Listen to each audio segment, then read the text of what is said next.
partner, BSc.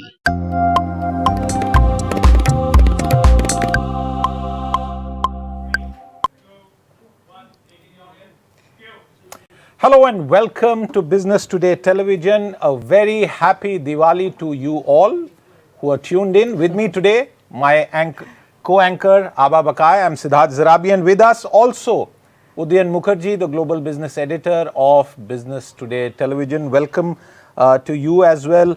Udayan, it's a momentous day at Business Today Television. We are kicking off one more milestone in our journey of quality business news, views, and the best details that are possible about the stock market to our viewers.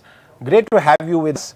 Abha, Samvat 2079, a year of hope in what seems to be a horizon with a lot of darks, Abha. A year of hope, and what market has always continued to promise us is excitement. There has been no dearth of excitement. Whichever way may go, we've had the most extreme bouts of volatility, but we've come bouncing back. And the global picture may be looking a little grim, a little indecisive. There are just so many questions up in the air right now. And back home, the domestic story still has to hear about. In fact, I was reading some of those brokerage reports and Muhurat picks that are coming in. They're still expecting 25% upside coming in the next year. That is in no way looking pessimistic. Udayan, what are your thoughts and the kind of change that we've seen from last Samvat to this Samvat? The markets have made a strong move to try and claw that territory. How do you see, the new Samvat shaping up? Well, first, happy Diwali to you and Siddhartha, and many congratulations on all that you're doing at Business Today TV, and I'm very glad to be a small part of it. And happy Diwali to all our viewers as well. But on a lighter note, I think the bigger Diwali celebrations might not be in Delhi, but London, where I'm sitting today, because one Mr. Rishi Sunak is on his way to becoming the next Prime Minister of Great Britain. So I think there could be a lot of fireworks here happening in London later this evening, and maybe even in Bengaluru around the household of one Mr. Narayan Murthy, because he's becoming the British Prime Minister. There seems very little doubt about it right now. So I think London will become the focal point of the Diwali celebrations much more than Delhi and Mumbai. On a more serious note, as you said, Abha, it's been a remarkable year. I've seen many years 20 where markets have gone up 40-50%, but I think this year stands out as the most remarkable performances for the Indian market. And I think, we've all talked about Nifty versus the Dow, but I was thinking of an analogy which puts this in context. Think of a year where you're feeling very down on Diwali day because you've not got an increment from your job. And then you look around and you find that all your friends have either lost their jobs or are going through enormous turmoil in their personal lives. And all that you've not got is an increment. So, then you begin to feel that, no, I'm actually not doing too badly. I'm much better off than everybody around me. And then the lack of the increment seems a very trivial matter, a very small thing. And I think that's what the stock market has done today. We keep talking about wealth creation, but people forget that preservation of wealth is as important in that journey. And this year, what the Indian market has done is helped you preserve your wealth in a very, very difficult circumstance. Let me tell you, that's no mean feat. So I think it's a remarkable Diwali. I mean, we'll all say that it's a flat year from the markets and people have not made a lot of money. But the fact that in this global situation that you've not lost money is actually worth many years of making money in the market. So I take it as a great year gone by. Udayan, what about the year coming by and the two biggest fears that seem to be haunting everybody when it comes to the macro of the markets? One is the age of inflation, and the second, that what we really in some ways could call a 30-year bull run. Some people are saying that's never going to come back, and inflation is going to now stay, and not for a few quarters, but for years together. No, these are difficult questions to answer, Siddhartha. I mean, much bigger minds are grappling with it and failing to come up with answers. I mean, the US, the Fed is panicking. All central banks will be chasing inflation, which is running away. And obviously, central banks have got it wrong in the year gone by. But these are trillion-dollar questions to which we don't have answers. I think the only way we can look at it, as investors sitting in India, if we start looking at the clouds on the horizon, the clouds are so many in number today that you will never be able to invest anything. I think it's much better to say, let the macro take care of itself. Every time there is a global macro problem and markets get set back, we buy a little bit of the stories we understand back home in India and pray for the best. And in the medium term, we'll be okay. I cannot think of any better advice for investors on Diwali day today, because once you start talking about the things which can go wrong, the number of them are so many today that it'll turn out to be a very gloomy discussion on a festive day. So let's talk about something cheerfuler there, and let's talk about some of the stocks that have really stood out this past year. What would be the mere multi-baggers in your mind? Of course, IT seems to top that list, and while we're on the verge or the cusp of a new year and a whole host of names that are looking very attractive at these levels, if we take a look at the year gone by, IT definitely is a pack that stands out. While a lot of market men seem to be saying it's time to exit or sell some of their holdings, on the other hand, some very, very strong buy calls coming in, particularly on the likes of an HCL Tech. Abha, I think if you're talking about the winners, I would say that this has in a sense been the year of the underdog. Because, you look at the stories which have been forgotten in the last few years, last 5 or 7 years. What were those names? They were these names which were, I like to call them anti-ESG. The polluting coal India, the cigarette company ITC. I mean, these were the stocks which were languishing for years. And they topped the charts this year from last Diwali to this Diwali. So, these underdogs have come back in a major way. And that really stands out for me in the year gone by. The other thing that I would say is a couple of groups have come to the fore. I mean, Adani is the easy one to talk about because all the stocks have been 2 baggers and 3 baggers. And it's not for the faint of heart.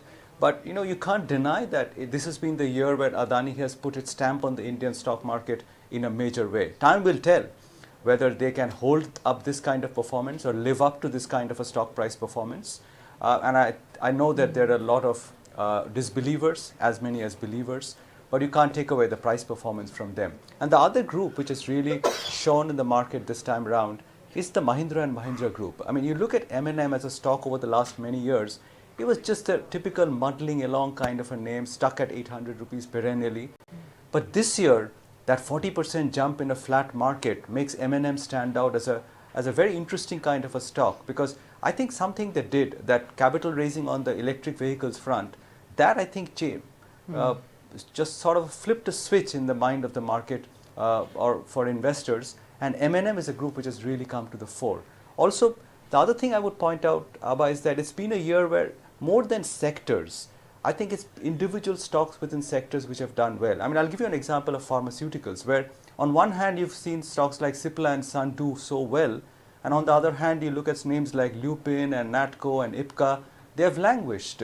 So, I mean, in autos it's the same thing. I mean, I spoke about M&M, TVS Motors has been a standout performer, but you look at some of the other names like Bajaj Auto or even Tata Motors, they've not done well at all. So, it's like a few stocks in some sectors have done well, and it's not been a kind of a top-down sectoral kind of a year in that sense. So I would say from a winning basket, a couple of those groups like Adani and M&M, some of these underdogs, a lot of the PSUs which were forgotten, and of course, a lot of intra-sector calls in individual stocks. Good points there, Udayan. In fact, the point about the losers and how the hated pack of PSU stocks seems to have come back into favor.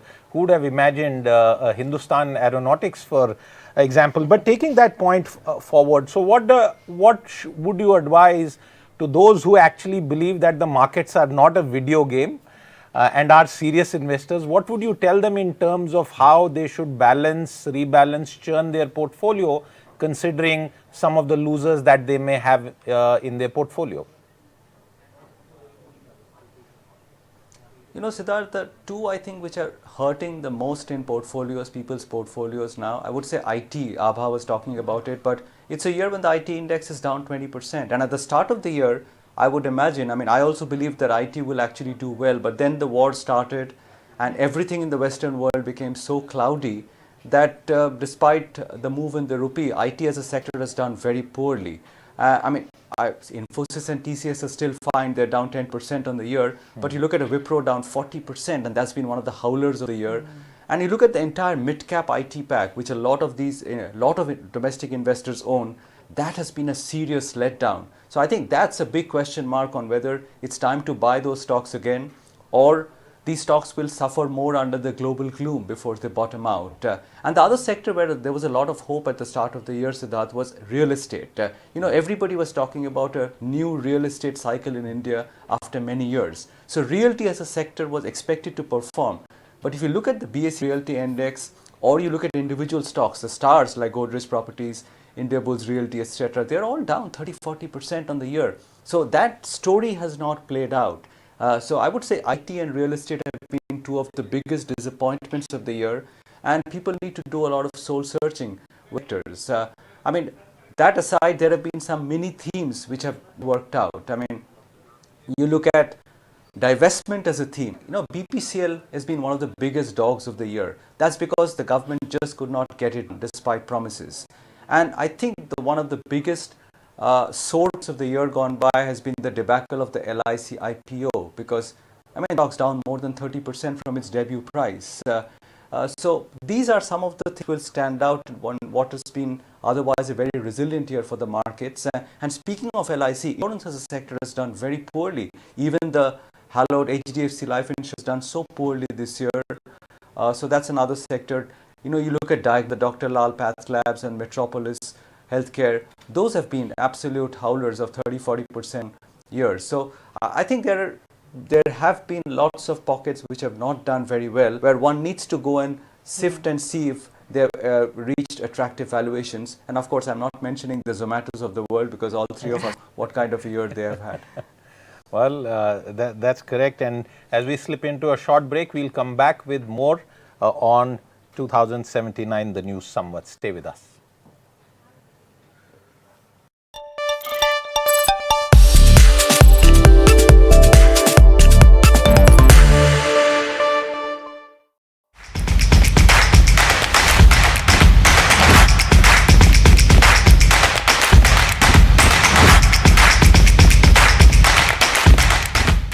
Great time to diversify your portfolios and take exposure to crypto as an industry. Diwali is always known for Muhurat trading, and equities and gold are normally what you associate it with. So why not take exposure to crypto at this time of the year? Coin DCX always focuses on product innovation and learning. So a fantastic time to start off learning more about the industry and taking exposures in a sustainable manner for the long term. Have a great Diwali. Wish everyone a happy, safe and prosperous Diwali.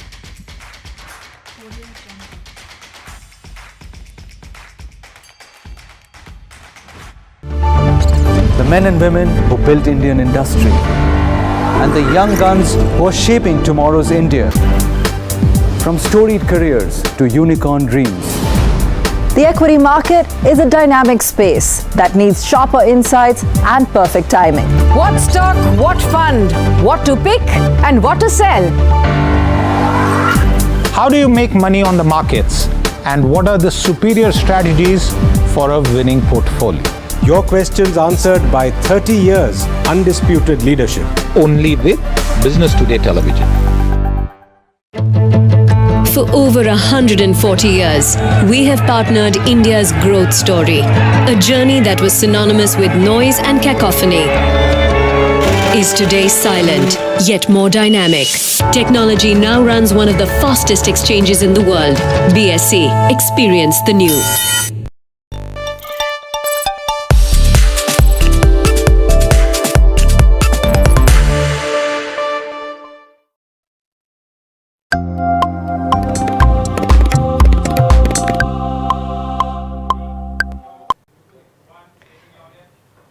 Welcome back. You're celebrating Samvat 2079 with us here at Business Today Television.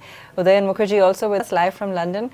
Well, then, while we talk about the year gone by, it really was a year where we saw retail investors continue to flock towards the market. And while we've talked about Indian equities remaining resilient, it was also a year where we continued to see a lot of interest coming in from an entirely new generation of investors looking to tap into this as an asset class. Savings were going towards equity markets.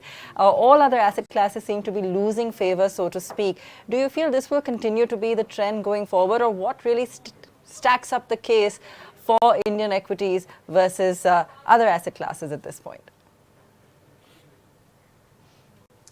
No, you're right, Abha. I think it's the year where we look back and it was the year of coming of age of the Indian investor, because their mutual funds and Indian equities started a couple of years ago.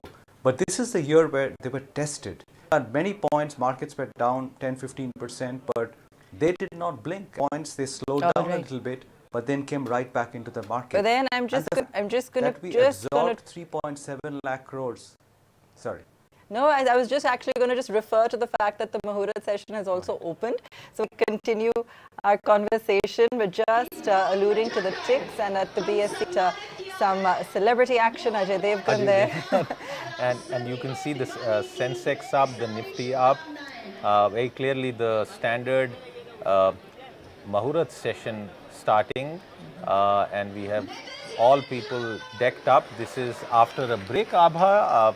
COVID has meant that none of these things have happened for the last couple of years, but you can see the whole BSC auditorium full of people, not a mask in sight, thankfully, but the Muhurat session clearly seemed to be up, and we have the Sensex rates that are coming in up 663 points, the Nifty up almost 187, yeah. Abha.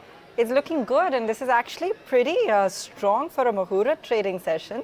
Nifty up 1%, 17,766 as you can see on your screen. We've got the Sensex also looking strong, and across the board the broader indices also, the Nifty Bank, I'm just taking a look at that. That's also in the green and up about 1.3%. That's a pretty strong opening for a Muhurat trading session, Udayan. It is, and I'm not surprised because the US market closing on Friday was very, very strong too. So we are in part reacting to that. I think because of the UK election results which are expected, there is some kind of sanity and calm in the European markets as well. But I think on Friday there was a lot of talk that the US market investors feel that for some data has come about that the pace of rate increases by the Fed will probably not be as much going forward. So we had a powerful 2% move out there, and I think part of this is the festive cheer and part of it of course is reacting to the US markets. But as you've seen with many Muhurat sessions, I'm not expecting this to be the same, but they sometimes start strong and then there is a bit of profit taking towards the end and they sort of end flattish. But today the global tidings are quite smart, so maybe we'll have a good session after all. And we are not, we're 17,700 on the Nifty. So another 300-400 points will be knocking on the doors of the recent high, not the all-time high of 18,600, but the recent high which was made a few weeks back before the correction started of around 18,100, 200. So I think that is the logical destination of this move over the next few sessions. And with today's start, I would imagine that from last Diwali, the last Samvat session, where the market probably closed at something like 17,900, and today we are just 200 points short. So I don't even think we can call it a down year any longer. You probably just say it's flat. It's just 1% change between the two Samvat trading sessions. That's just it. Markets continue to surprise, the kind of momentum that we have seen and continue to see. 5.9 on the Sensex, we've got 17,761 on the Nifty, and it's across the board now that we're seeing that spate of green. As Siddharth just said, a packed house when we're looking at the exchange and the opening bell as everyone is out in full form this fair season. But then broader markets, this time around, do you feel there's going to be in to pick at? Because do you feel they'll be resilient in the face of any kind of ensuing volatility given the global backdrop? It's tough to say, Abha. I mean, one can easily get carried away on a festive day and make some very bold projections, and that would be a folly, because a lot of the challenges that we actually battled against and swam against this year continue to remain in place. Our valuations are quite lofty. I think earnings will hold the key. By this time next year when we are talking, I think we'll have a much better sense of whether earnings held up against the kind of a global slowdown. And I think the key risk to the market is that over the next couple of quarters, we find out that there are more earnings disappointments. And while the market can sort of kind of scoff off the global doom and gloom and move to its own beat, if closer at home there are earnings disappointments, then I think this kind of a 20p multiple for the market will be very difficult to hold up. And I think that is a clear and present risk that we have to keep in mind. Your question is well taken on the broader market, because last time in 2018 when the market had become fairly narrow, you remember the time when nothing but an HDFC Bank or an Asian Paints would make money, everything else remained down or flat. I think we are not in that kind of a market over the last 1 year. Lots of mid caps and small caps have done well, though the small cap index is down quite a bit for the year. And I think earnings will hold the answer to whether we are in a new capex cycle, and we have started a new credit cycle from the banking space as well, and therefore mid caps and small caps will not fare that poorly. I think that is the most important question for most retail investors who don't buy only the Reliance and the Kotak banks of the world. They buy lots of stocks outside it, and I think I'm praying and hoping that it turns out to be the case. But it's not going to be an easy year to predict, that I'm quite sure about. There will be lots of twists and turns and a lot of surprises. So don't bet the house on a secular movement in the market. I think there is still a lot of volatility in store this year. Udayan, what would be the triggers of volatility according to you? I just want to give you two contrasting pieces of data, which I'm sure you've seen while you were in London as well. One is the global inflation data, and you see country upon country, the OECD countries, kind of price pressures they are under, and that's obviously going to impact downstream with the interest rate hikes that are coming in. On the other hand, in the domestic market, data by the Trade Association, the Traders Association in India says that 2 days of Dhanteras Abha and Udayan, there was business according to them, and sometimes their estimates are off the mark, 45,000 crore. We can always quibble about the numbers, but it's clear, and I've been out into the bazaars, they're chock-a-block. All manner of consumable items have been flying off the shelf. Everyone's been painting their homes, going out and buying vehicles. So it's like 2 years of pent-up demand also in travel. Can this story continue and withstand the global pressures? And a long question, but pre-2008, policymakers in Delhi used to tell me India has decoupled. Will they have the guts to say that again now as we head into 2023, Udayan? No, those are dangerous words, and I'm always very, very cautious about using them very freely, because usually when people start talking about decoupling and stuff, that is when the markets give you such a whack that you don't utter it for a few years. So, this has happened in the past too many times for us to fall into that same trap again. Some things are different this time. It's not decoupling, but the fact that India, as I keep saying, it's probably the cleanest dirty shirt. All shirts are dirty right now. India is probably the cleanest of the dirty shirts. And that's the right way to look at it. Maybe we have a demand story which is more powerful.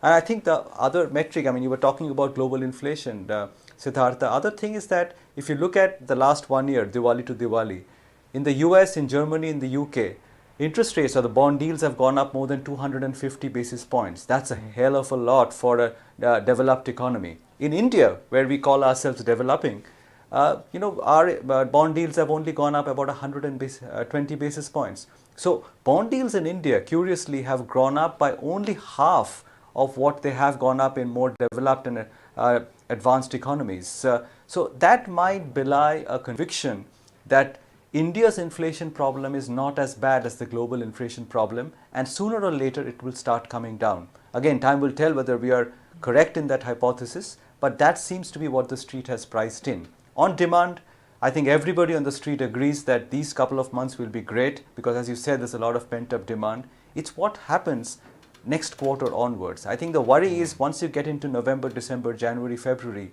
will the demand hold up? Or once this pent-up demand is exhausted, we start to see some of the sluggishness come back because of higher inflation, higher interest rates, and the global issues. So we need to be monitoring the data very, very closely.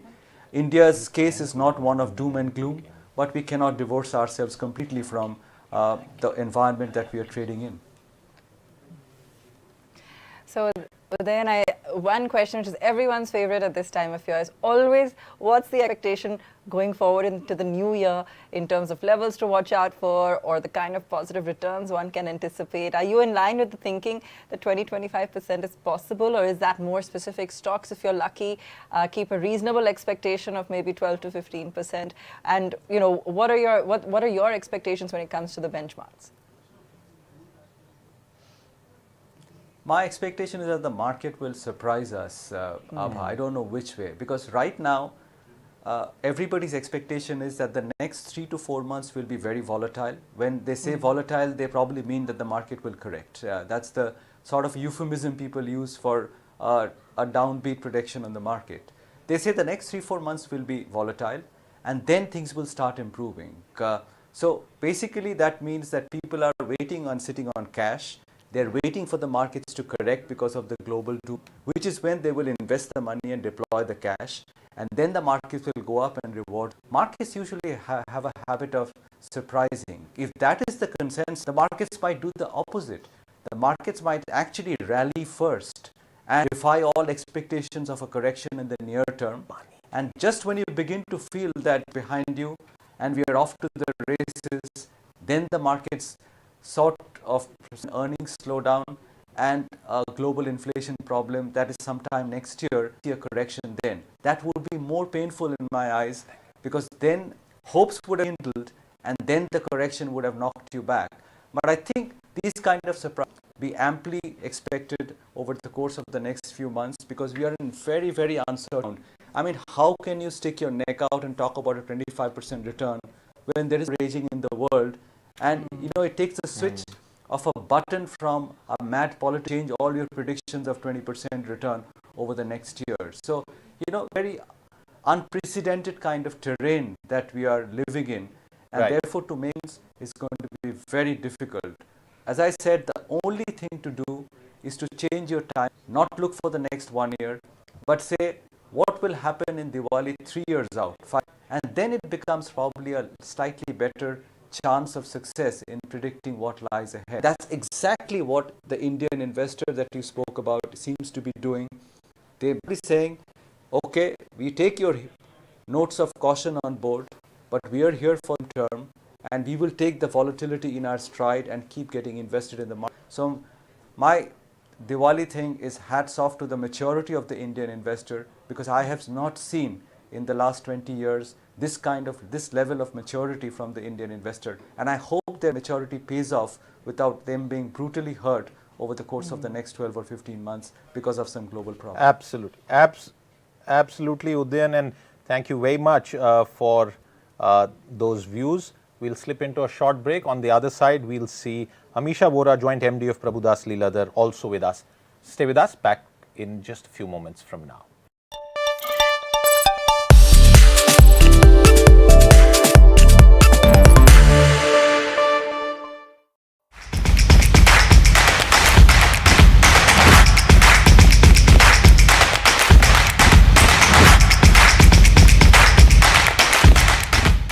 Great time to diversify your portfolios and take exposure to crypto as an industry. Diwali is always known for Muhurat trading, and equities and gold are normally what you associate it with. So why not take exposure to crypto at this time of the year? CoinDCX always focuses on product innovation and learning.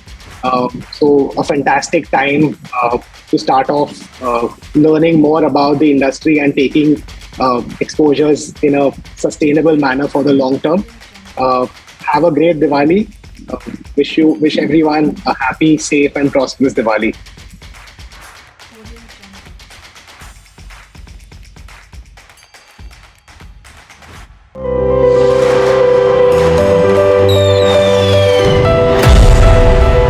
This Diwali, fire up your Muhurat Trading. This Diwali, celebrate the victory of good investment.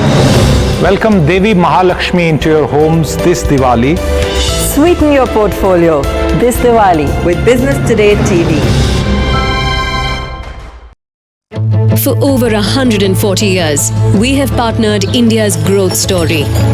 A journey from a nation of hardworking farmers and traders to being the global benchmark in industrial development. BSC, experience the new.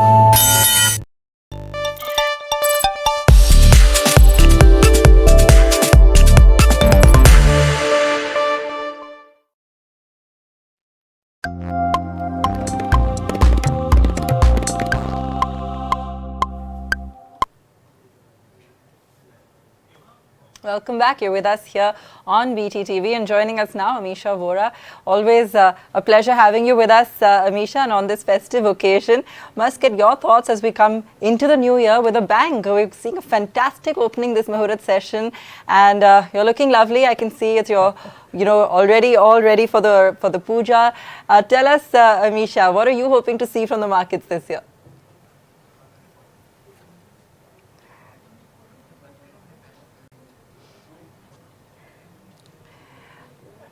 Amisha, can you hear me? There is so much noise playing. Okay, give us a minute. Give us a minute. Let me fix that line. Let me fix that line, and let's just do that offline. We'll just fix Amisha's audio. But in the meanwhile, let's actually take you through a fascinating journey of really what's happened from the last Samvat to this Samvat. It's been a series of roller coasters, of twists and turns, and the sectors that kick-started the year ended up being the losers at the end of the year. And as Udayan was saying, some of the dark horses actually ended up emerging as the key winners. Let's listen in to really what's happened over the past 1 year.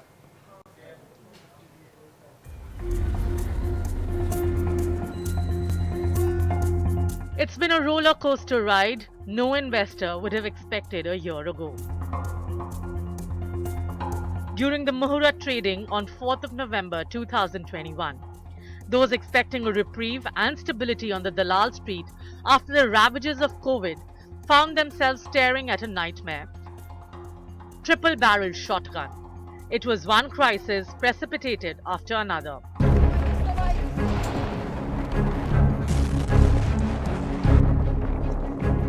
Ten days after Valentine's Day, Russia belatedly showed its love for annexing Ukraine.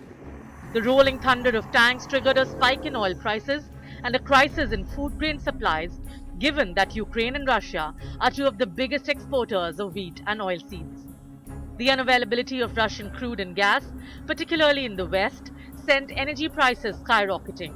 Along with food prices, this had the Western economies gasping with inflation hitting 40-year highs.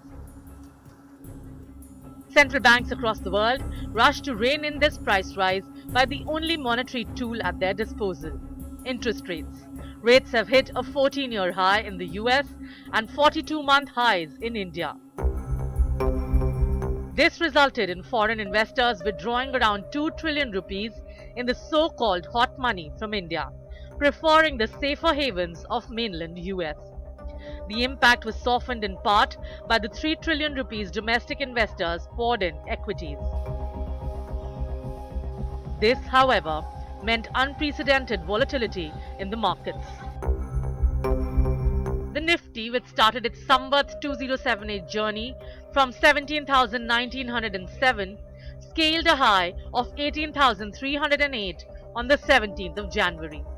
The Ukraine war cratered it to 15,863 before a strong India story helped it scale the 18,000 mark again in early April. The US Fed's aggressive interest rate stance pushed the index to a low of 15,254. There has been some recovery of late, with the Nifty crossing the 17,000 mark. Overall, the year has been the worst for markets in the past 7 Vikrami Samvats. While the Nifty is down 341 points, the Sensex has lost 1.2% of its value. Among the BSE sectoral indices, the best performing was power, witnessing a 36% surge. Others in the green were FMCG, capital goods and auto. BankX just about scraped through. The losers were led by realty. Other indices which shed weight included IT, tech, metal, and healthcare. Among individual large caps, the big winners were those who invested in ITC, Mahindra and Mahindra, Coal India, Eicher Motors, and Cipla. Wipro was the big loser this Samvat, down more than 40%. Tech Mahindra, Divi's Labs, BPCL, and Tata Steel completed the top 5 losers list. Meanwhile, the wealth creator of the Samvat Award goes to Gautam Adani. His 7 listed companies and the mega cement acquisition added a whopping 9 lakh crore rupees to investor wealth, establishing him as the 4th richest person in the world. Tata Group investors lost about 1.60 lakh crore rupees, while Mukesh Ambani's Reliance Group lost about 3,000 crore rupees. As for bullion, gold was up just 5%, much muted despite all the uncertainty. Silver, however, was down 12% in the same period. It was the Indian currency which hogged most of the headlines this year. In a battle against the rampaging US dollar, the rupee lost more than 11% of its value. A big fall, but still less than the meltdown in the Japanese yen, British pound, and the euro. Bureau Report, Business Today TV. Well, what a fantastic opening it's been, this Muhurat trading session. We're at 17,736 on the Nifty. Good solid 1% higher. Advances to declines 48 to just 2 stocks in the red. So clearly the mood is optimistic, momentum intact. We're seeing a fantastic rebound. And stocks from a Nestle, which is up about 3%, ICICI Bank, L&T, these names up about 2%, HDFC, SBI. In fact, a whole host of the financials are trending higher and looking very, very strong this session. And remember, this is actually a key barometer of the way things will pan out. You know, the whole lending environment, the capex cycle, the way we see buying interest and the way we see some of these stocks performing and the kind of earnings that they're going to deliver are going to be key indicators. A lot of positive momentum also coming in on the financial pack, but we still have to wait and see whether they deliver in the coming 2 quarters. And there's some breaking news on the screen. Rishi Sunak is the new British Prime Minister. India, ethnic background. In fact, a lot of people across the country will be exulting.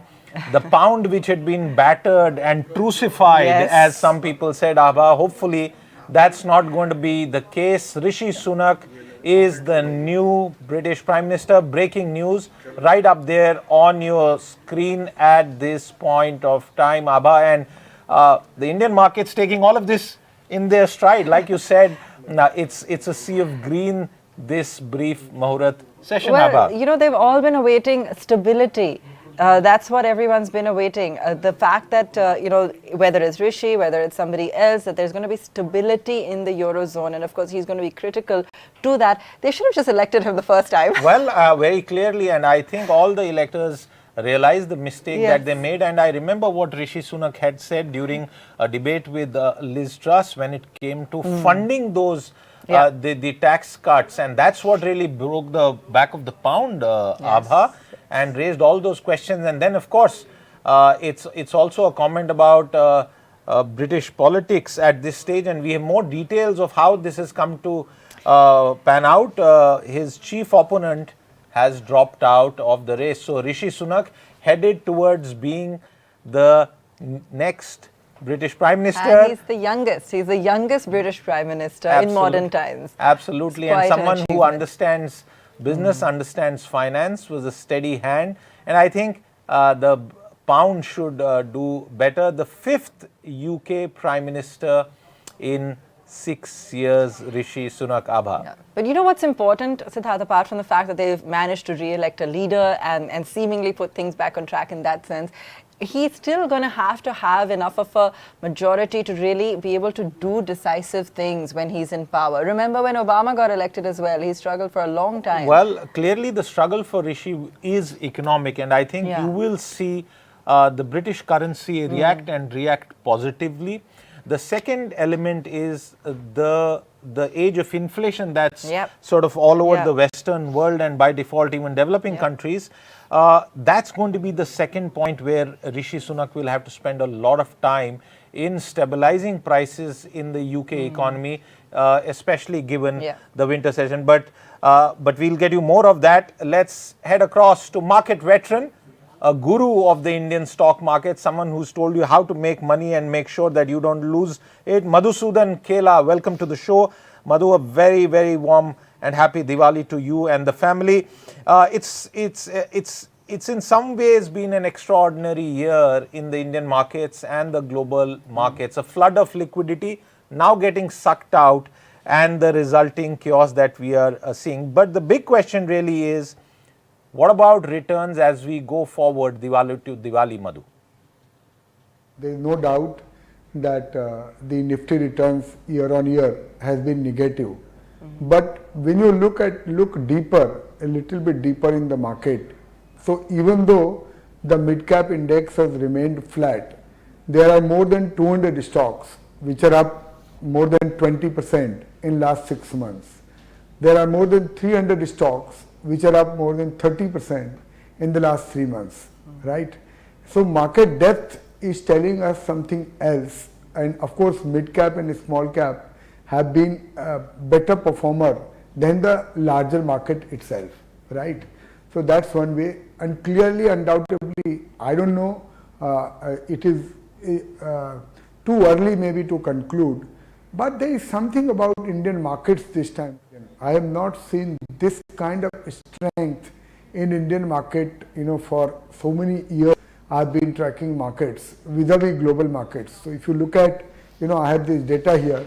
Last 6 months, the markets across the world, whether it is Dow, S&P, Nasdaq, they are down 14, 18 and 22%, and Nifty is almost flat. So the similar story in last 3 months. Nifty is up 8%, and these indices are down 5, 8 and 10% respectively. So I feel there is, are we saying that we are completely decoupled with the world, and regardless of where the world goes, India will continue to perform well? Maybe that is not the case, but there is something about Indian markets this time which is possibly attracting the global market, and that gives me the confidence that maybe this noise which we have about the globe is been around for a long time, right? These are not new issues which we are discussing. These are possibly a lot of them are now old, maybe 6 months old, and to some extent they are reflected in the prices globally. Look at what has happened to a lot of companies in Nasdaq, Europe, everywhere in the world. So I would suspect that maybe over the next 3 months, 4 months, this noise will subside, and once that subsides, I think Indian markets definitely should do better than most markets in the world. So Madhu, let me ask you a tough one then. If you were to look ahead and crystal ball gaze for the next 6 months, do you think markets can actually go ahead and break out, touch new highs, or would you say they'll actually go back, perhaps retest some of those lows? Which way do you think we'll head over the next 2 quarters? I'm not trying to deceive this question, but it is so difficult to predict the market in the next 3 month, 6 month zone. I would say that market remains broadly in the range. That is my that's my out today. That it's very difficult for the markets to break up and make a new high in this kind of scenario in the world. For that, the world scenario will have to improve, right? And if you look at the breaking down, we have had so many global uncertainties, and of course, lot is happening. Lot has happened even with India. Inflation last month was higher than what we anticipated. RBI increased interest rate. The IIP numbers were lower than market was expecting. The GDP numbers were lower than what the markets are expecting. But none of this has been able to break down the markets, is what I would say. So for even breaking down the market, you need some big event to happen globally, something like a big war breaking out, or now people are assigning even the nuclear possibility at 5-10%. Obviously, if something like that happens, clearly India will be part of the world, and we will trend in line with the global markets. But for the time being, trust me, this beautiful market to make investments, you are able to find plenty of bottom-up opportunities where the balance sheets are significantly deleveraged, debt levels have gone down, companies are consolidating and companies are doing well fundamentally, and a lot of it is getting reflected in the stock prices. Absolutely. Please stay with us, Madhukela. As we slip into a short break, we'll come back.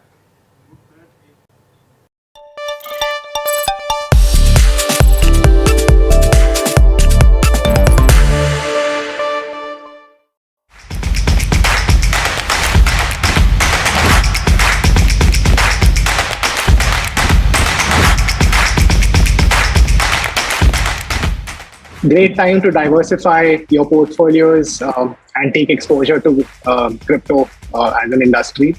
Diwali is always known for Muhurat trading, and equities and gold are normally what you associate it with. So why not take exposure to crypto at this time of the year? Coin DCX always focuses on product innovation and learning. So a fantastic time to start off learning more about the industry and taking exposures in a sustainable manner for the long term. Have a great Diwali. Wish everyone a happy, safe and prosperous Diwali.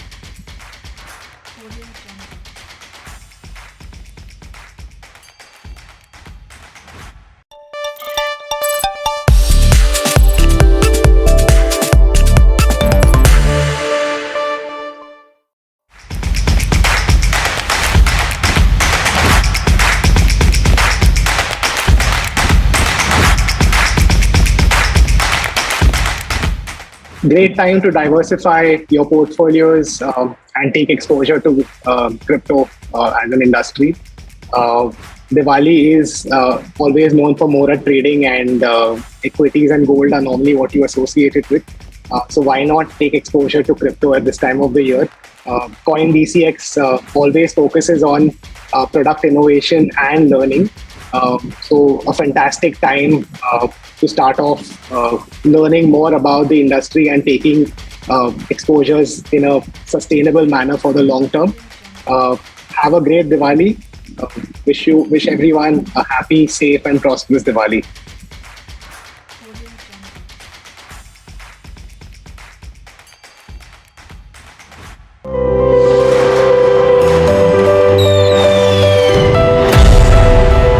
This Diwali, fire up your Muhurat Trading. This Diwali, celebrate the victory of good investment. Welcome Devi Mahalakshmi into your homes this Diwali. Sweeten your portfolio this Diwali with Business Today TV.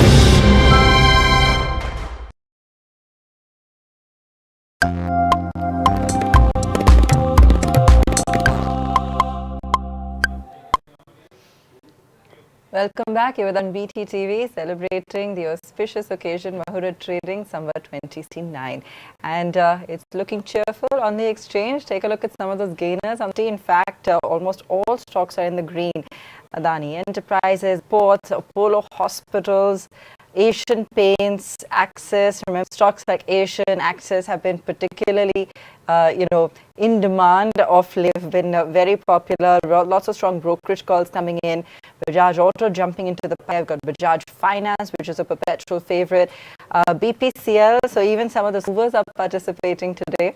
We've got a whole host of the financials. As you can see on your screen, there's a Bajaj Fin for you. That's up about 0.3% right now. At the Airtel, Britannia, Cipla, all of them actually seeing gains in today's session. So the index is actually looking pretty strong right now. And it's really going to be about the financials, Siddharth, as we move forward as well. Absolutely. And remember, this is just Muhurat trading. Yes. And we'll see all the global cues influencing the markets as we go. But time to introduce yet another guest, Rahul Arora, the CEO of Nirmal Bang Institutional Equities. Welcome, Rahul. A very happy Diwali to you and the entire Nirmal Bang family. Very happy to see you on air frame after a long gap. The markets are up, but what's it looking like to you in the medium and longer term, Rahul? for having me, Siddharth and Abha. Good to be speaking with you guys, and a very happy Diwali to you, your family. Thanks for having me. So I think, Siddharth, from the, if you see, the Nifty was at 7,500 and it moved to about 18.5. At the cusp, obviously, there's a lot of uncertainty, from a military angle, from an economic recessionary standpoint, already angle. So my sense is money making will not be as easy in the next as it has been over the last 15 months or so. There will certainly be opportunities, price point there are, but I think investors need to calibrate their returns. I would be very surprised to see if the Nifty made a dash towards 20,000. It's just about 10 or 15%. But I'd be quite surprised to see if in the next 12 months we did make a dart there. Obviously, eventually these levels will be taken out, but my sense is over the next 12 months, we need to be a little more moderate and tempered in our expectations, because I think the challenges outweigh the opportunities at this point of time, in my opinion. Rahul, what's your best approach for a retail investor? Because, even if I take a look at some of the stocks that are doing really well today, I mean, there's some very expensive stocks, and Aisha, for example, some of the heavyweight banking names, the perpetual favorites, HDFC Bank, Axis, for instance, Nestle, again, a super expensive stock. So what does a retail investor do if they want to still jump in with a promise of some return over the next year? It's a fair question, Abha. I think the way to look at it is, if the global economy is going to enter into a recession/slowdown, best to stay away from export-related sectors. And the fact that commodity prices are still a bit on the higher side and you have a depreciating currency, I'd probably stay away from commodity producers as well. The focus, I think, should predominantly be on domestic stocks. By that, I mean you could play through BFSI like you were discussing, which is a consensus call at this point in time through ICICI Bank and the likes. But Abha, next year we get into a pre-election year. So I think, you're going to see a lot of government spending come through, and cement could be a reasonable second order beneficiary. So you could play through names like Ultratech, Nuvoco. These are certain stocks that we like at our broking house, names like JK Lakshmi. And obviously, because it's a pre-election year, and I think, you'll have employment go up, it could have a second order impact on consumption as well.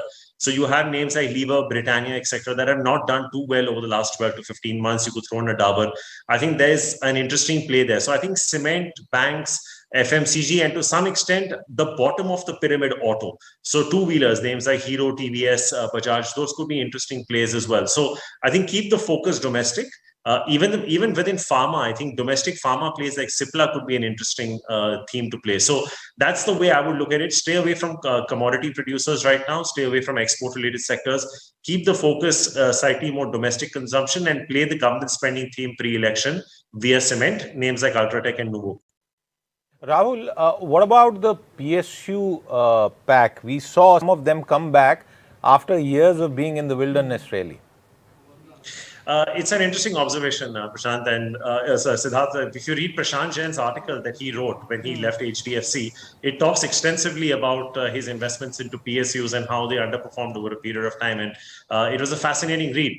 Obviously, valuations are very, very supportive, Siddharth. I think whichever way you analyze it, whether it's in power utilities, PSU banks, defense, it could be a very, very interesting play in the backdrop of Atmanirbhar Bharat. I think if you look at SBI and the way it has done remarkably well off late, along with the private sector banks. So I think on a case-to-case basis, because you are also looking at a pre-election year, like I was saying, it's very possible that the next budget has a slightly bigger thrust on disinvestment. And you do see names like Concor, etc., go through, which have been spoken about for quite some time. And obviously, we've been hearing what the government wants to do with companies like Hindustan Aeronautics and BML and the likes. So I think there is a bigger play here, whether you look at, like I said, defense, power utilities, or public sector banks. I think the good part, Siddharth, is that during COVID, corporate India has cleaned up its balance sheet in a very material way. Debt is down to, the lowest levels in years. Cash flows are at the highest levels, and utilization levels are very good. So corporate sector lending will happen. And I think for a lot of PSU companies, their first retort will be to PSU banks. So I would be a buyer in quality PSU names across these three sectors: PSU banks, PSU defense, and PSU utilities. Okay, that's a fair point, Rahul. and a fair strategy to go by. You mentioned, of course, cement. I'm wondering what your take is on real estate, because while we may not have seen it perform the way it was expected to this year so far, are you still on the optimistic side in terms of the sector really delivering as we go along? Deepak Parekh has been saying for the better part of the last 6 months that the kind of demand he's seen in real estate over the last year and a half through COVID, he has never seen in his career. And that, I think, is being reflected in the pre-sales numbers and then eventually converting into quarterly sales numbers for a lot of these guys. I think the fact that work from home took off in such a big way, and a lot of companies in India today still practice the hybrid model, I think real estate demand is here to stay. It has come back as an aspirational product, and the concept of and a half, which was probably not there pre-COVID. So now you actually have developers who are selling 1.5 BHKs, 2.5, 3.5, and the likes. And that and a half probably gets converted into some kind of an office room, which was probably earlier, like a puja room in a 2 BHK or something like that. So I think this demand will probably sustain. I think there is an entire replacement demand that will come through for people who were owning houses for the better part of the last 10, 15, 20 years. I think when you look at the kind of quality development that is coming up in a fairly time-bound way through RERA now, you have most real estate projects from groundbreaking to completion happening in a period of 4 to 5 years. I think it is now a very interesting play. The only caveat here, Abha, being that I would not go all in. I would look at the balance sheets very, very closely. I would look for companies that can either manage their leverage very well or practically have no leverage. So probably stick with the names like maybe a Shobha Developers, Prestige, Godrej, Oberoi. I think those would probably be better bets, maybe a Brigade Enterprises from South India as well. These are 4 or 5 names that come to mind where balance sheets are good, demand is good, pre-sales is strong, and we really like what they're doing in terms of a mix from all angles, residential, retail, and commercial. I think retail and commercial in terms of, the kind of output will probably still take some time to come back, but these companies will sustain the residential part of the business in the short to medium term. Rahul, the last couple of years have also been the story of the markets seeing a whole lot of new participation. Everyone came into the markets because there was money to be made. And now many of those first-time investors will have started feeling the pain and realizing that it's not a video game. What should they do? How should they look at their portfolios and try and remain in the green? So I think the way to look at it, Siddharth, is that there will be corrections. Going back to my original point, I don't think that the market, while I don't think that the market has enough evidence to go to 20,000, concurrently, I don't think the existing news flow can help us break 15,000, which was the low we hit a few months back in Nifty. So I think it's predominantly going to be a range-bound kind of a market. If you have quality stocks and they're down 15, 20%, I would say average. Because if things turn around in a year, the kind of delta you're going to see on those stocks will be amazing. You may go through a very trying period. Reliance had a 10-year consolidation. Hindustan Lever had a 10-year consolidation. I'm not saying these kind of stocks will have that kind of consolidation, but if you have to go through 6 months to a year and you have good quality names to go by, I would say remain invested. I would say wherever there is leverage and losses, you could probably look at exiting those companies and getting into companies with stronger cash flows. But I would not be too perturbed if I was a retail investor, if I saw a bit of a fall in the market. The good part, Siddharth, is today, the size of the mutual fund industry is 8 times what it was the day demonetization was announced. So I think there is a huge amount of cushion, if the market was to fall, where the retail investor can come in and support the market. So I don't think there's any need to panic. It's not going to be easy, but I'd say if you have quality names in your portfolio and the market was to give you opportunities on the way down, the best strategy would be to average out. Okay, Rahul, stay with us. We're going to take a very quick break. Back with more as we count down to market close as well. Just about 15 minutes to go.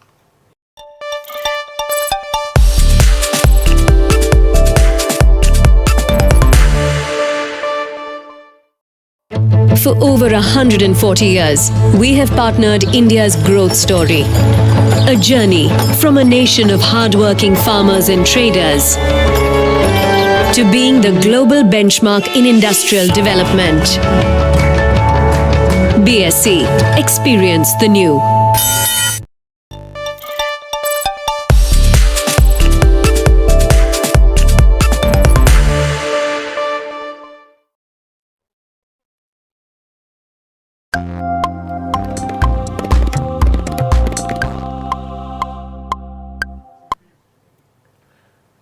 Welcome back. 15 minutes left for the session, the special 2079 Samvat Muhurat Trading session. Abha left there, and you can clearly see the Sensex and the Nifty holding up at this point of time in trade. Yep. Sensex is up over 500 points, very close to that 60,000 mark, and Nifty 17,733.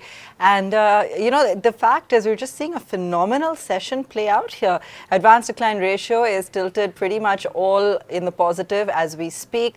And 150 points up on the Nifty at this time of year on a Muhurat session is really sparkling. In terms of names, financials are up and on fire. We've got a Nestle, and I want to ask Rahul about that because Nestle is looking so strong today, and I don't know what's going on. That's up about 3% right now. Otherwise, from the financials, the HDFC Twins, SBI, we've got ICICI Bank, for example. All of these names. Other gainers today, L&T is looking good as well. That's another one that's looking strong. ONGC. So the PSU names are also definitely participating, BPCL and so on and so forth. So a whole host of gainers to talk about. But let me come back to Nestle because it's I think just in the last couple of sessions and especially today, Rahul, do you think this is just the festive spirit or something more to it? Results were excellent. I think they've recently declared the results and they were a beat on pretty much most parameters. The thing about Nestle, is that it is not a cheap stock. But what it has going in its favor, that it is one of the very few companies in India with the kind of return ratios that it has. I think the return on invested capital is way north of 100%. And the return on equity and capital employed as well is as close to three digits as you get. Probably it is something that rivals it. So I think the fact that the point we were making a little earlier about consumption coming back in a material way and, us going back to consumer staples, Nestle, along with Lever, Dabur, some of the other names could be a huge beneficiary. This little bit of an up move that you're seeing, I think, was on the back of the fact that it had a very strong set of results. At our broking house as well, we're projecting the profits to compound by at least 15% over the next 2 years. So, this is one of those companies, Abha, that you want to buy, keep in your portfolio and just forget about it. And I think it's just, you don't even need to look at selling them. It's something like an HDFC or a TCS or something like that. It's that high quality that you don't want to mess with names like Nestle. So I think it started off with results, but like I said, I think it could be a little bit of consumer flavor overall sort of aiding the stock. Talking about consumer, and your point well taken on a Nestle, talking about consumer and shifting track to auto and what's happening there. So even though we're starting to see things pick up for the sector, it's also an interesting play from the point of view of new energy, EVs, and really perhaps some of the ancillary plays that could be catering to that dimension as well. Would you pick anything from perhaps the broader markets that would answer that question? Because that really seems to be the area of growth. That's what's driving an M&M, for instance, right now. That's what really a lot of the unlisted players are coming to the market with. So AVA is still relatively virgin territory in India compared to, say, what's happening in most parts of the developed world and included in that. While announcements have been made, capacity expansion plans have been announced, capital has been allocated. Let's take a look at Hero, right? They've just recently, a couple of weeks back, launched their first EV product in India. Of course, at the luxury end, you do have Mercedes that has launched the EQS 580 as well. So you've had EVs get launched at literally the bottom of the pyramid and at the highest end of the pyramid. My concern is what kind of demand growth can you pencil in? And hence I say we're in good territory because it's a little difficult to predict exactly what kind of numbers these guys can do because we still don't have the charging infrastructure to model it in for the next 2 or 3 years. I've had this chat with my auto analyst and he struggles with, what kind of sales numbers to assume. And probably that's, something that all auto analysts in India are struggling with because you really don't have the charging infrastructure in place just yet, as opposed to conventional CNG for that matter. When you talk of autos, obviously, you have TVS and two-wheelers, as you rightly spoke about. Tata Motors is trying to do its own thing. So we'd be buying in names like this, but I'd probably stick to some traditional names like an Ashok Leyland or maybe even a Hero MotoCorp for that matter. Absolutely, and we very briefly had US markets flashing on the screen there, 212 points. Rahul, stay with us. I want to go across to Sanjeev Bhasin. Sanjeev, welcome to the show. I'm going to come to the points straight away as we wind down this Muhurat trading session. What is your first Diwali Dhamaka pick that you would talk to and tell our viewers about? Okay, Abha, as we get Sanjeev, the Dow Jones up 212 points. So clearly, global cues also supporting, but Absolutely. inflation, long-term inflation is something that's bothering all of us. If I can go back to Rahul briefly on that point, Rahul, at some point, the markets had, in a way, the Indian markets had divorced themselves from what was happening globally. You think a point in time is upon us where all the global worries can come weighing in beyond the most optimistic scenario that we have about our domestic markets? It's very possible, Siddharth, but I think the point I was making a little earlier about the size of the domestic mutual fund industry, that's something we didn't have when the dot-com bust happened, when Lehman happened, when the taper tantrum happened in 2013, or when the markets collapsed post-demon. So at 40 lakh crores, the counterbalancing force to any fall is very, very strong. Which is why I am not tempted to say that we can see a very material correction. I think the retail investor, by and large, has come of age. I think the Prime Minister has, to a large extent, achieved his objective of financialization of savings.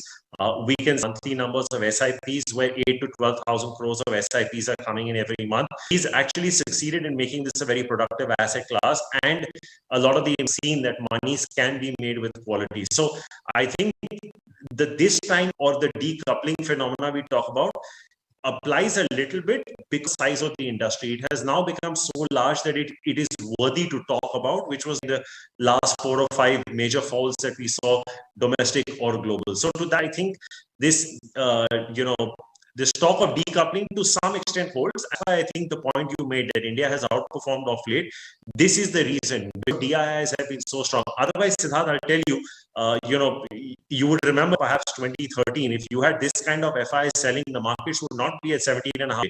We'd be talking at 12.5, 13,000. It is only that domestic money that saved us, that served as a force and kept the markets alive. Absolutely, Rahul. In fact, we should add one more ticket lexicon, which is the Indian Savers League, ISL, right up to DIIs and FIs.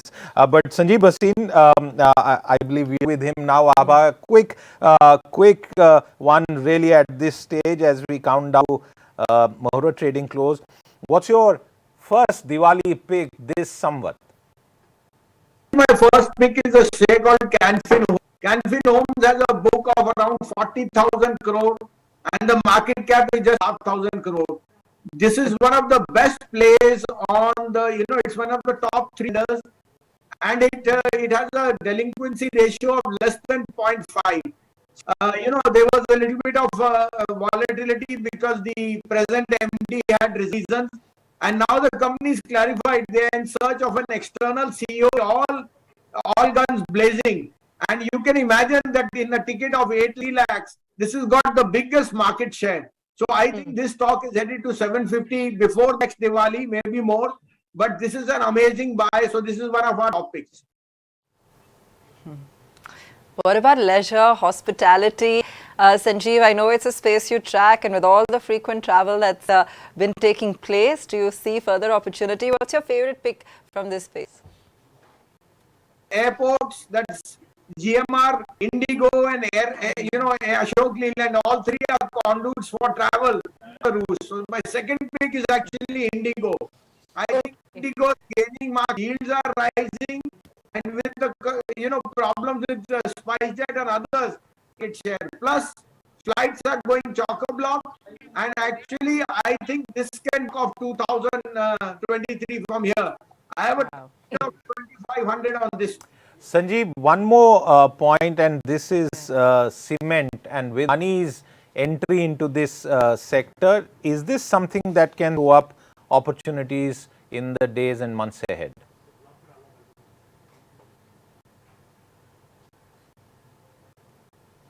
Correct. And, even though there's been a lot of pessimism and being owned by FIs, they've only been selling. In January, they upgraded IT and now it's falling. Take it with a pinch of salt, but HCL Tech's guidance, numbers, profits were also stand out.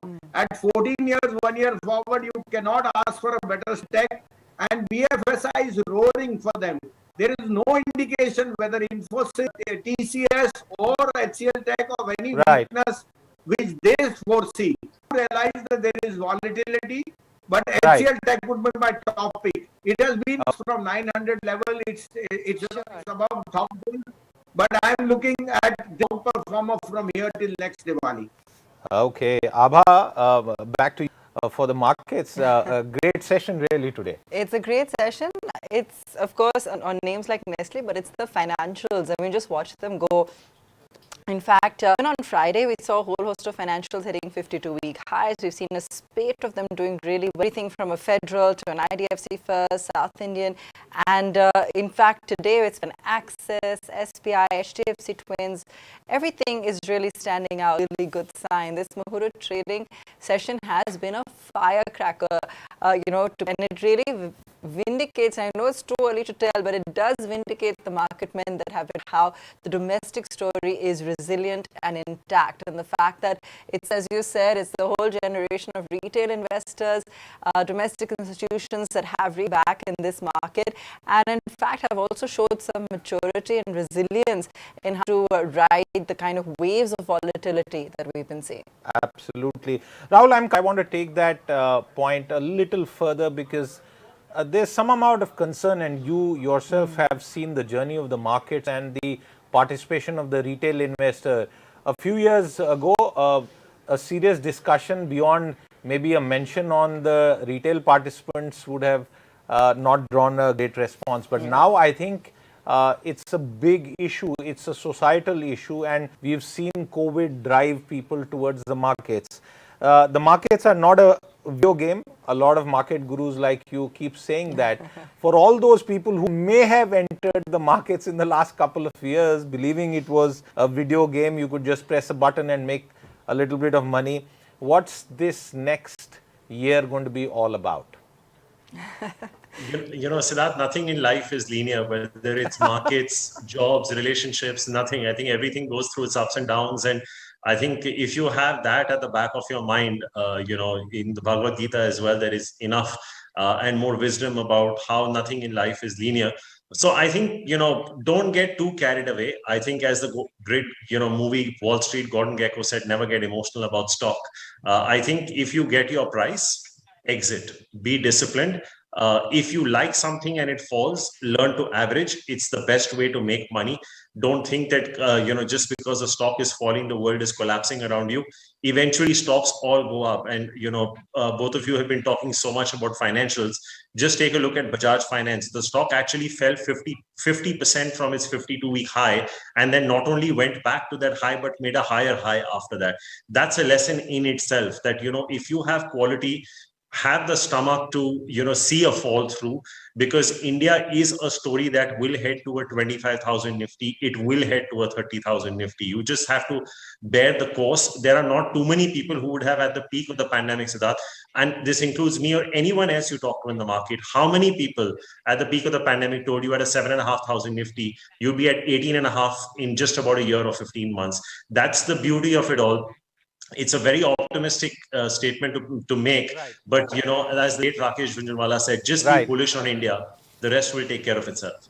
Absolutely, the rest will take care of itself. We'll have to slip into a short break, and we'll come back. Stay with us.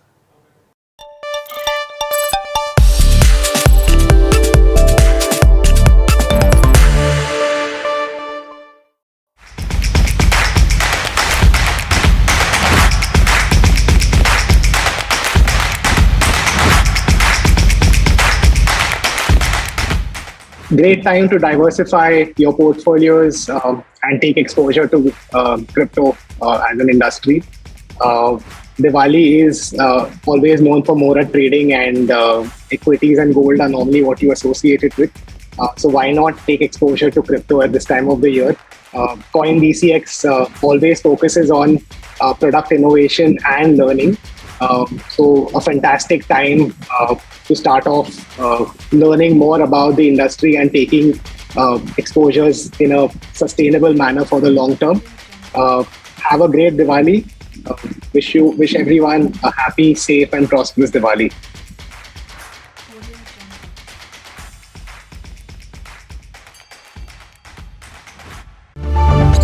men and women who built Indian industry, and the young guns who are shaping tomorrow's India.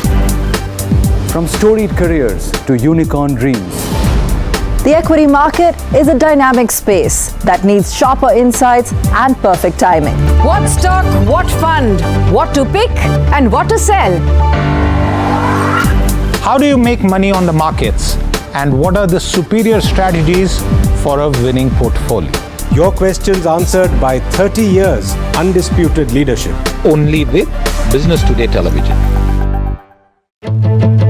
For over 140 years, we have partnered India's growth story, a journey that was synonymous with noise and cacophony, is today silent, yet more dynamic. Technology now runs one of the fastest exchanges in the world. BSE, experience the new.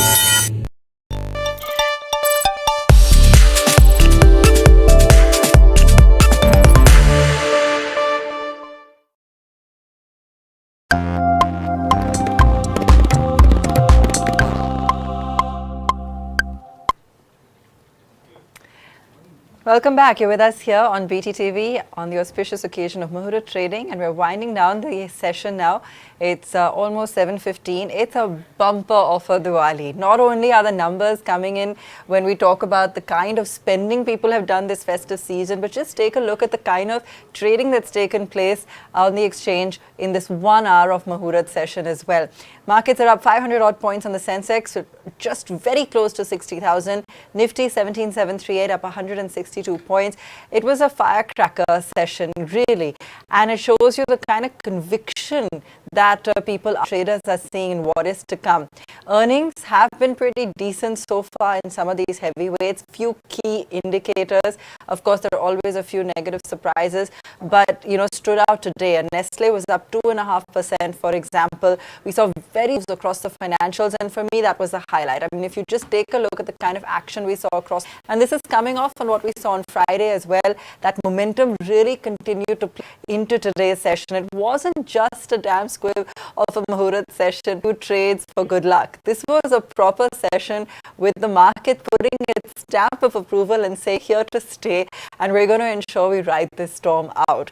And in the middle of this, we saw the announcement of Rishi Sunak also coming in. Well, it was clearly a bumper Muhurat, and with the Muhurat trading session over, let's try and get you some more views. We'll have 2 guests with us, Nilesh Shah, MD of Kotak AMC, and market veteran Devina Mehra. In fact, let's try and go across to Devina, and that one question now that our special trading session is over, what do you expect when it comes to overall market performance in the new Samvat that has just begun?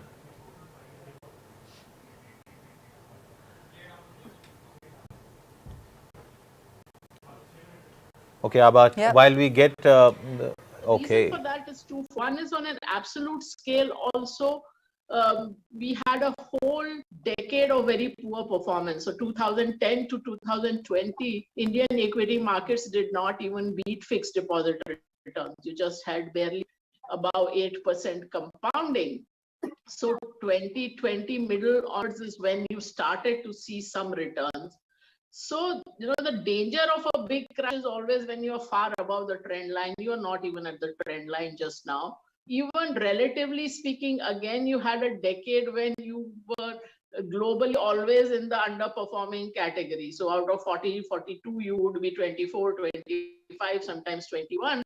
So only last year you came into the outperforming category, and that's why I'd expected that momentum to continue. So for now, that also looks that momentum will continue. Index per se, I have never given targets because, ultimately it is not about the index. I mean, in 30 years, I have never given an index target for the next year. Okay. And unlike 2021, this again, I've been saying from the beginning of the year that this year is going to be a more selective market where you have to choose sectors and companies more carefully. 2021 was that mostly everything went up. I mean, of course, things like banks underperformed a lot, but generally things went up.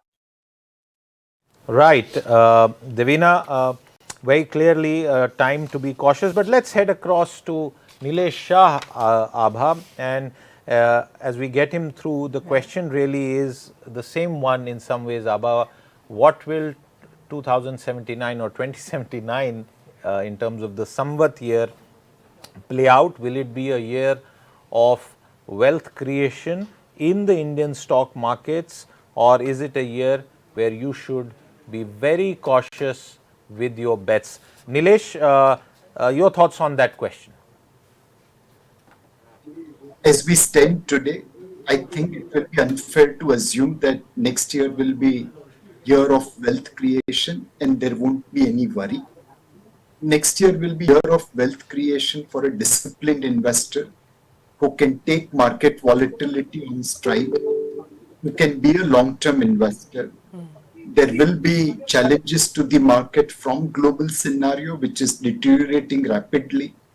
There will be worries on oil, inflation, Russia-Ukraine situation, and how monetary policy around the world moves. So next year also will be as volatile as last year. Okay, Nilesh, one more point. There was exuberance all around in the recent past, and there were mentions of overheating, steep corrections.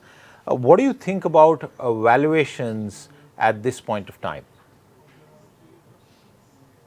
There are two viewpoints. When I presented to a foreign investor that on a one-year basis, India looks expensive vis-a-vis its peer group, our historical valuation premium over emerging market peer is about 40%. Currently, we are trading at 80%. He's requested that, Nilesh bhai, you need to change your outlook. On a 5-year basis, India is the cheapest emerging market available. So valuation depends upon where you stand. I think very soon we're going to have to start being seen as outside of the basket as such, Siddharth, because clearly India is on its own trajectory as well. But, you know, there are several other questions we want to ask Nilesh in terms of, for example, you know, what it'll really take for the bulls to get back, what the kind of sectors they look at, and, you know, what's really the area of opportunity now going forward into the new Samvat. For that scenario to play out, we want Russia-Ukraine situation to end. We need clarity from US Fed that they are not going to raise interest rates. In fact, they are looking to cut interest rates. And the inflation problem, which is plaguing global economy, should come down, should settle down. If these three things happen, then there is a reasonably good chance for Indian market to go and touch that magic number.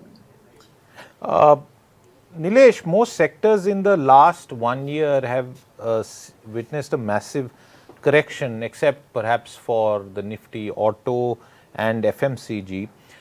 What kind of sectors should investors be betting on in this new year? So apart from sector, one thing which is very important is the promoter and the management. Be with good promoters and good management.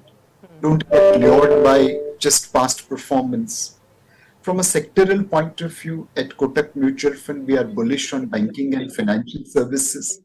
We believe as their margins go up with rising interest rate scenario, as NPAs are well provided for, and there is consolidation in business, banking and financial will do well. Another sector where we believe there is renaissance is India's manufacturing. We were the largest mobile headset manufacturer in 2014. Now we are second largest. In chemical sector, we have almost doubled our market share in last couple of years. So it's of manufacturing like industrial and capital goods, chemicals and specialty chemicals, electric and electronic components. These are the themes which can do outperformance next year. Nilesh, your advice to young investors who are still very new into these turning cycles of the equity markets? So one, market is not a video game. This is not the market where you come and punch some numbers and buy and sell something. It's a very serious thing. If you don't know about market, then please invest via mutual fund. Now, I may sound like a barber who is advising on haircut, but I'm genuinely concerned about retail investors, not knowing the market, not understanding the market and investing. You need discipline. To all first-time investor, my request will be please start first SIP in equity mutual fund for a long term. See how SIP returns have gone up and down. Learn about the market and then go for direct investment. Absolutely. That's absolutely sound advice in a market and an economy that's beset with a new set of worries. My last question to you, Nilesh, how does one construct a winning portfolio in this new Samvat? Just go and pick up 3 or 4 mutual funds. I hope one of them will be Kotak Mutual Fund. When you want to invest directly in stocks, you have to read last 10 years balance sheet. You have to go and watch management videos. You have to form a view about company's profitability. This requires time. This requires knowledge. Unless until you have that kind of commitment, please don't go and invest into stocks directly. Absolutely. And Nilesh, I'm going to thank you there. And once again, a very warm and happy Diwali to you and the entire Kotak AMC family. Abha, words of advice, words of caution. If I were to summarize it beyond just the numbers and the Sensex levels and Nifty levels that we saw in the individual stocks, the coming Samvat has 2 themes according to me, Abha. And I'm going to take that opportunity as we welcome our viewers to hopefully market information, market news that will be of value, which is the age of inflation is upon us. Inflation in the Indian context has always been a very sharp double-edged sword. On one hand, it makes capital expensive for everyone who is a borrower in any form. Only large established corporates have the ability to access global capital markets. They did that over the last couple of decades. Now money is becoming expensive globally. The second part is that inflation is a tax that hits the poor and it's going to hit the fiscal in some ways. We already see the government bearing a significant cost without, due to the reason that they are not letting the oil marketing companies pass on and do daily price adjustments. This is just one example. However, the flip side of that is fertilizer costs are coming down as commodity costs come down and crude oil perhaps doesn't flare up, which was the real fear. So the age of inflation globally and a sticky age, how will that impact India in the medium to long term is the key point that we need to keep focus on. We'll slip into a short break. Stay with us. We still have a few more minutes of coverage left here on Business Today TV. Muhurat Trading, powered by CoinDCX. Exchange partner, BSE.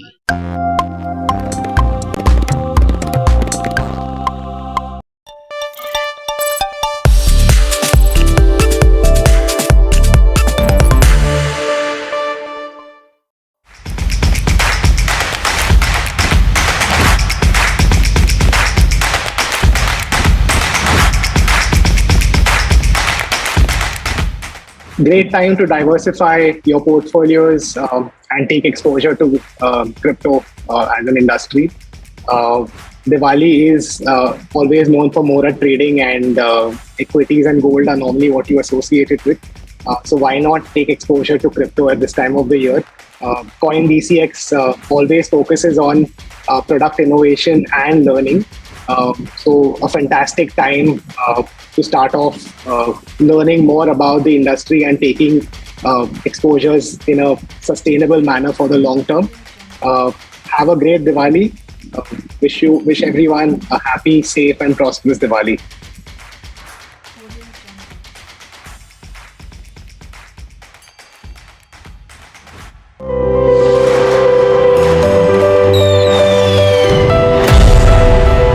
This Diwali, fire up your Muhurat Trading. This Diwali, celebrate the victory of good investment. Welcome Devi Mahalakshmi into your homes this Diwali.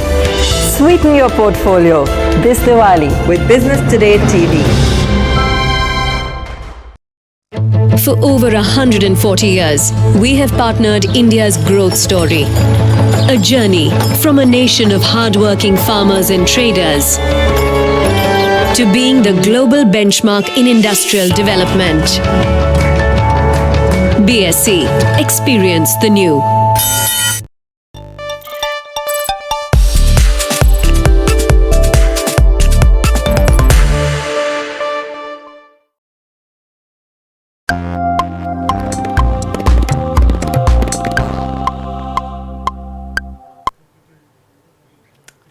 Well, with a fantastic Muhurat session, we come to a close on this Diwali Eve, and we hope you've got lots of fun and festivities lined up. Markets at least have given you lots to cheer about, and if you dabbled in this Muhurat trading session, I'm sure you're going back a happy person, believing in a lot of luck with you as we enter a fresh trading Samvat. I think the lessons to be learned this year have been, Siddharth, to just hang in there. Remember, markets are always about the longer term. Make smart investments. Know the stocks that you're investing in, understand the companies better, do your research, and really make a wise choice. And those should hold you good even in the long run. Absolutely. And viewers, I want to tell you, this was the first time this Dhanteras that I purchased some digital gold as a token. And I think Nilesh Shah's advice towards the end of the show was best. Do some Muhurat perhaps around mutual funds and avoid all the hassles. Let other people make the right choices about your money, Ava. Absolutely. Well, we're here for you on BTTV. We'll be coming to you with consistent news and views around stocks and investments. Stay tuned, and in the meanwhile, have a wonderful Diwali with your family. Very happy Diwali from the entire Business Today television team. Bye, good night and goodbye.